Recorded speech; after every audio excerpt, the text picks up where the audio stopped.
मोमिनो, अल्लाह की उस मेहरबानी को याद करो जो उसने तुम पर उस वक्त की जब फौजें तुम पर हमला करने को आईं, तो हमने उन पर आंधी छोड़ दी और ऐसे लश्कर नाजिल किए जिनको तुम देख नहीं सकते थे।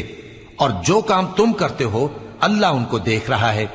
जब वो लोग तुम्हारे ऊपर और नीचे की तरफ से तुम पर चढ़ आए और जब तुम्हारी आंखें फिर गईं और दिल मारे दहशत के गलों तक पहुंच गए और तुम अल्लाह की निस्बत तरह तरह के गुमान करने लगे, उस मौके पर मोमिन आजमाए गए और सख्ती से हिला हिला दिए गए। और जब मुनाफिक और वो लोग जिनके दिलों में बीमारी थी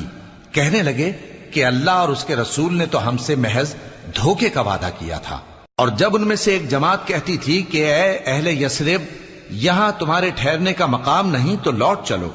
और एक गिरोह उनमें से पैगंबर से इजाजत मांगने और कहने लगा कि हमारे घर खुले पड़े हैं, हालांकि वो खुले नहीं थे, वो तो सिर्फ भागना चाहते थे।